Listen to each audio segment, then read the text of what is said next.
Փաշինյանը վախի ուղերձ է փոխանցում հասարակությանը, դրանով են պայմանավորված հոգևորականների դեմ Արշավն ու Սամվել Կարապետյանի կալանավորումը, կարծում է ընդդիմությունը։ Առաջին բանը, որ պիտի ազգայնացվի, Հայաստանի կառավարությունն է, մինչ այդ Աստված պահապան, հայ ազգին ու հայկական պետականությանը։ Հայրմերը չեք ասելու, բա։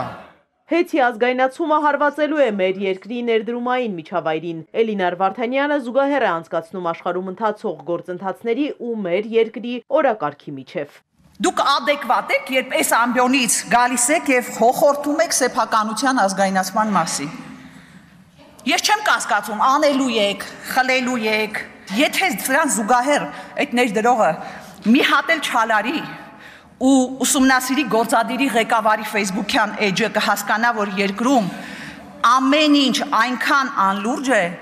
որ աշխարհաքաղաքական լուրջ ճգնաժամի պայմաններում մեր իշխանությունները մոմը ձեռքներին կուսության հարց են որոշում։ Մոմով չենք ստուգում, մոմով դուք եք սրա ներակուսությունը ստուգում, մոմով, մոմիկով ինչով ուզում եք ստուգեք։ Աննա Գրիգորյանն ամբիոնին է մոտենում, հեռախոսը ձեռքին, հնչում է Փաշինյանի ձայնը։ Եթե հայկական կապիտալը հայրենիք չունի,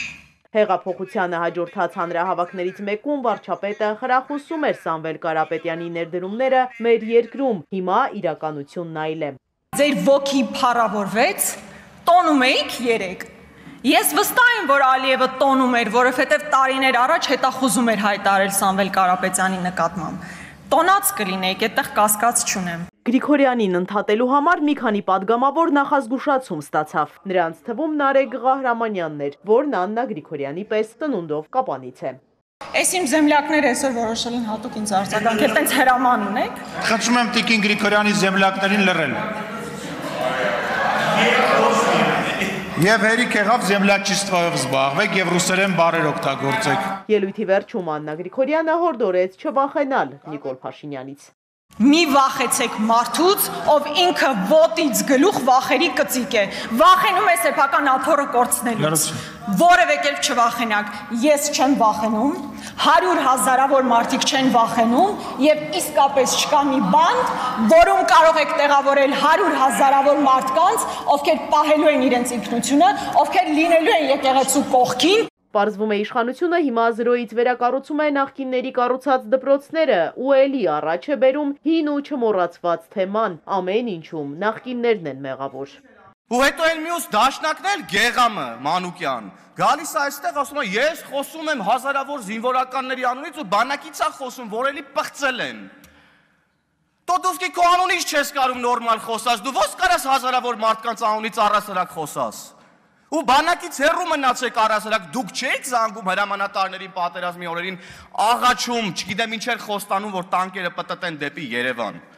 Այ դավաճաններ։ Կրքերն ավելի թեժացան, երբ հասցեատերը տեղից արձագանքեց։ Դու սուս մնա իմ ելույթի ժամանակ ընդհանրապես ձայնդ կտրիր, սսկվիր տեղդ Գեղամ Մանուկյան, սսկվի ձենդ չլսեմ իմ ելույթի։ Ձենդ չլսեմ, սսկվի Սսկվի Պարոն Հովհաննիսյան, դուք էլ հարգալից գտնվեք։ Ալեն Սիմոնյանը վերադարձավ իր աթոռին ու դիմեց թիմակցին։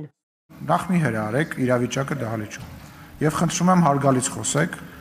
նախազգուշացում կտամ ու նույնիսկ բարձրախոսը կանջատեմ։ Մի արեք այդ բանը։ Շատ լավ, պարոն։ Դա վերաբերում է բոլորին։ Այս քննարկումն օգտակար է համարում Փաշինյանը, համեմատելով իր կառավարման տարիներն, ասում է 2018-ին եղել է ֆորպոստի վարչապետ, հիմա լիարժեք վարչապետ է։ Ես գիտեմ այն օրը, երբ որ ես վերածվել եմ Հայաստանի Հանրապետության լիարժեք վարչապետի եւ այդ կետից սկսած մինչեւ օրս գործում եմ բացառապես այդ տրամաբանությամբ։ Դա 2022 թվականի հոկտեմբերի 6-ն է, երբ որ ես դարձել եմ Հայաստանի Հանրապետության առաջին ղեկավարը, ով ճանաչել է Հայաստանի Հանրապետության տարածքային ամբողջականությունը։ Մենք որպես պետություն ավելի անկախ ենք, քան երբևէ, ավելի պետություն ենք, քան երբևէ, շարունակում է Փաշինյանը, իսկ արդյոք իշխող ուժն իրագործել է կարգախոսը, որ ապագա կա։ Այն, ինչ մենք այսօր հանրությանը ներկայացնում ենք, որպես իրական Հայաստանի գաղափարախոսություն, դա ապագայի հստակ գծագրված նախագիծ է, եւ այդ նախագծի գոյությունն է երաշխիքը այն բանի, որ կա ապագա։ Վերջին 7 տարիների պատմությունը հաջողության, ոչ թե անհաջողության պատմություն է, վստահեցնում է Փաշինյանը։ Ոչ թե կորցրել ենք Լեռնային Ղարաբաղը, մենք գտել ենք Հայաստանի Հանրապետությունը։ Այս է ճշմարտությունը, որովհետև ինչպես նախկինում ասել եմ, Լեռնային Ղարաբաղի հարցը որպես ինչպես ընդդիմության գործընկերներն էին ձևակերպում, որպես թոք օգտագործվել է,